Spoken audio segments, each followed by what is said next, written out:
नमस्कार विद्यार्थियों, coordinate academy साहवा में आप सभी का हार्दिक स्वागत है।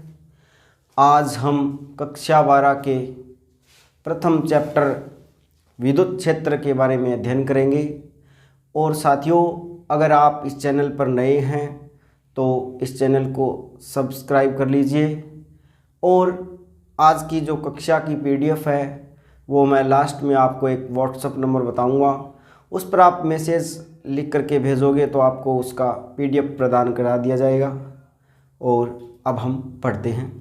तो कक्षा 12 में प्रथम इकाई का नाम है इलेक्ट्रोस्टैटिक्स यानी स्थिर वैद्युतिकी, और उसी के अंतर्गत हमारा पहला चैप्टर आता है वो है विद्युत क्षेत्र। NCERT की बुक से ये पूरा का पूरा कंटेंट है वो लिया गया है। इसमें हम एक पूरी सीरीज़ तैयार करेंगे जिसमें 12वीं कक्षा का पूर्णतः फिजिक्स का सिलेबस है वो आपको प्रदान करा दिया जाएगा।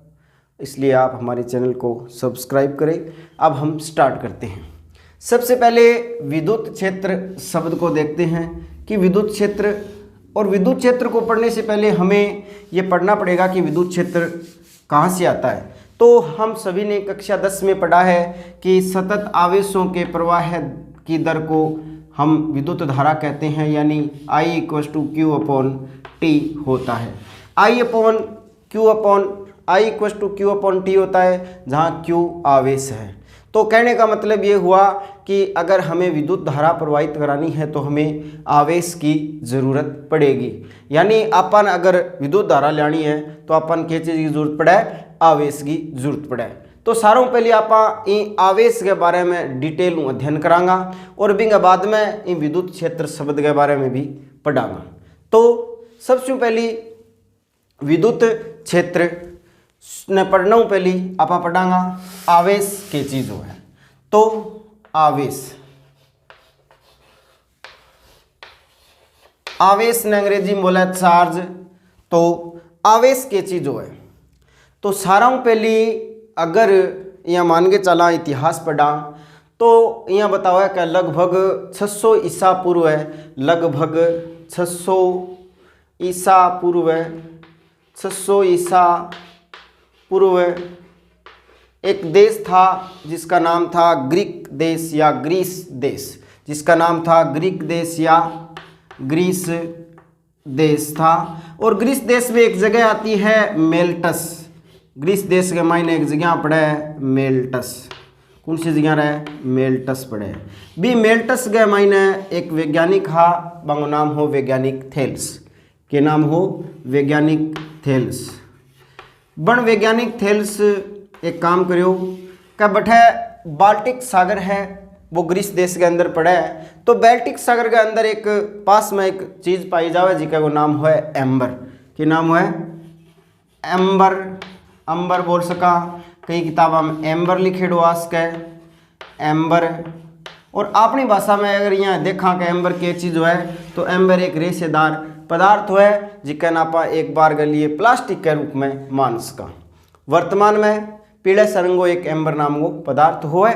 और सामान्य भाषा में आप याद रखने खातर भी यहाँ देख सका का एक पीले पीले कलर को पदार्थ है और जिसका नापा सामान्य भाषा में प्लास्टिक बोला। तो बन के काम करो क्या भी एम्बर नामक पदार्थ ने ऊन के कपड़ों रगड़ के देखो। के देखो? ऊन के कपड़ों रगड़ो।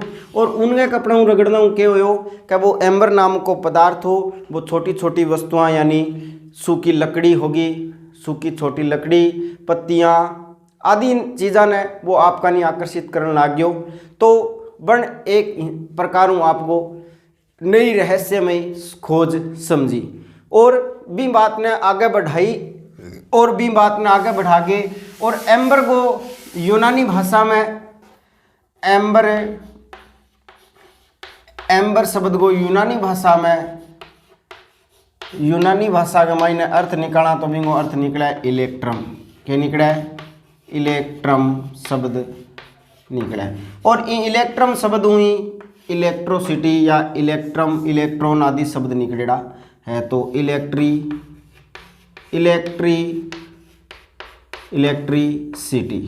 इलेक्ट्रिसिटी शब्द पूछ ले तो इलेक्ट्रिसिटी शब्द है वो इलेक्ट्रॉन निकल गया आइडो है, और इलेक्ट्रॉन है वो इलेक्ट्रम निकल गया आइडो है। तो इलेक्ट्रिसिटी, इलेक्ट्रॉन, इलेक्ट्रॉन, इलेक्ट्रॉन और इलेक्ट्रोमैग्नेटिज्म यानी विद्युत की, विद्युत धारा आदि सारा का सारा शब्द है वह एम्बर नामक शब्द निकल गए आइडा है। कहने का मतलब हो कि लगभग 600 ईसा पूर्व ग्रीक देश गो मेल्टस गो एक निवासी हो थेल्स नाम गो वैज्ञानिक हो बन सारा पहली एम्बर नाम के पदार्थ ने ऊन के कपड़ों रगड़ो। तो ऊन के कपड़ों रगड़ो तो वो सामान्यतः छोटी छोटी वस्तुओं ने आपका नहीं आकर्षित करने लाग गयो, और इतनी बात बता के बन छोड़ दी। अब यूनानी वैज्ञानिक कहा वह एम्बर शब्द को अर्थ निकालो इलेक्ट्रम। तो यूनानी भाषा के मायने एम्बर को अर्थ है इलेक्ट्रम, और इलेक्ट्रम इलेक्ट्रिसिटी यानी जिका ने विद्युत धारा बोला, बिन रिप्रेजेंट करा, इलेक्ट्रॉन शब्द रिप्रेजेंट करा, इलेक्ट्रोमैग्नेटिज्म जिका के बारे में आप आगे पढ़ांगा, विद्युत चुंबकी की आदि शब्दों के बारे में जानकारी मिली, और आदि शब्दों को उद्भव होयो जिको आप वर्तमान में आप सारी चीज़ों ने पढ़न लाग रहे हाँ। बिंग बाद में इतनी बात करे बाद में लगभग 1600 ईस्वी में 1600 ईस्वी के अंदर गिलबर्ट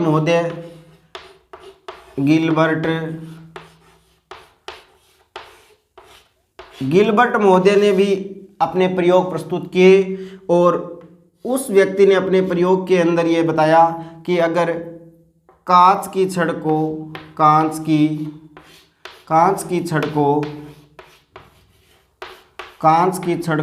अगर हम रेशम के कपड़े से रगड़ते हैं, रेशम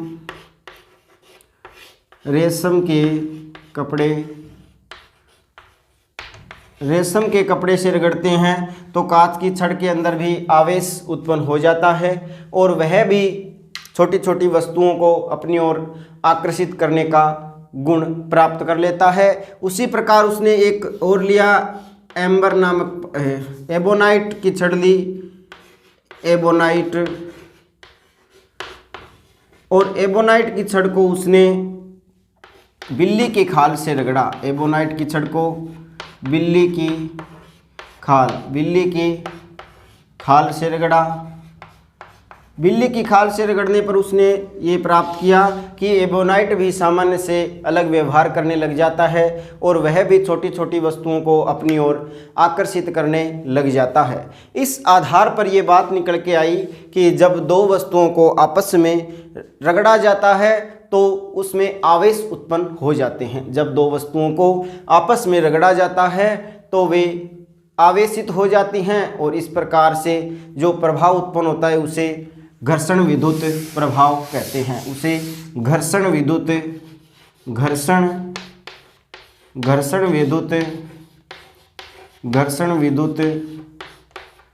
प्रभाव कहते हैं।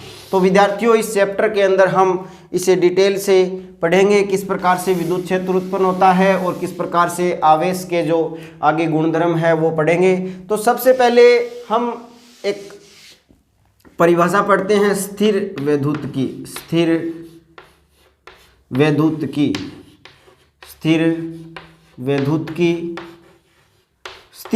के अंदर क्या होता है कि प्रत्येक शब्द के अंदर जो भौतिक विज्ञान में अलग अलग शाखाएं बांट रखी है उसी के आधार पर एक शाखा है वो है स्थिर वैद्युत की। स्थिर यानी जो रुका हुआ है, स्थिर यानी जो रुका हुआ है, और विद्युत की यानी आवेशित, विद्युत की यानी आवेश, विद्युत की यानी एक शब्द के रूप में हम आवेश मान सकते हैं।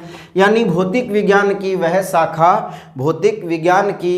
शाखा जिसमें स्थिर आवेश तथा उनसे समूह का अध्ययन किया जाता है उसे हम स्थिर वैद्युत की कहते हैं। एक बार दोबारा सुनिए, भौतिक विज्ञान की वह शाखा जिसमें स्थिर आवेश या स्थिर आवेशों के समूह का अध्ययन किया जाता है उसे स्थिर वैद्युत की कहते हैं। तो मैं इस परिभाषा को आपके सामने पुट कर देता हूं। तो स्थिर वैद्युत की, स्थिर वैद्युत की जिसके अंदर लिखेंगे हम भौतिक विज्ञान की भौतिक विज्ञान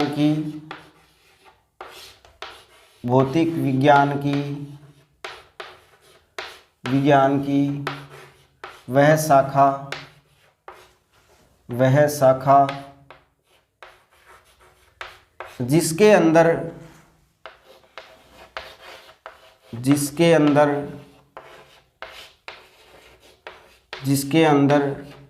स्थिर आवेश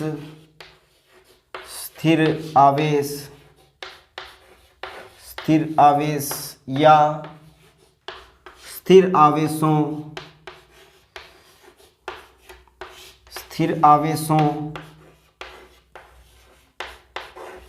आवेशों के समूह का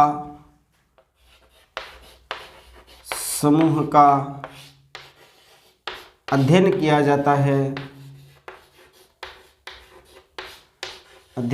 जाता है उसे स्थिर वैद्युतिकी कहते हैं। स्थिर वैद्युतिकी कहा जाता है। स्थिर वैद्युतिकी कहा जाता है। कहने का मतलब ये हुआ कि अगर हमें एक शब्द में इस परिभाषा को लिखना हो तो हम ये लिख सकते हैं कि एक भौतिक विज्ञान की शाखा जिसमें हम आवेश के वेग को क्या मानते हैं, शून्य मानते हैं, जिसमें आवेश के वेग को क्या माना जाता है, शून्य माना जाता है, न कि आवेश को शून्य माना जाता है। आवेश का वेग शून्य होगा, अर्थात आवेश है वो रुका हुआ होगा, और पूरे इस चैप्टर के अंदर आवेश को हम एक जगह रुका हुआ मानेंगे और रुके हुए आवेश के बारे में पूर्णतः इस चैप्टर के अंदर विद्युत क्षेत्र हो गया, विद्युत क्षेत्र की तीव्रता हो गई, गाउस का नियम हो गया, आदि जो टॉपिक है वो इस पाठ के अंदर हम पढ़ेंगे। उसके बाद एक धारा वैद्युतिकी और होती है। तो धारा वैद्युतिकी के अंदर क्या करते हैं कि धारा वैद्युतिकी या विद्युत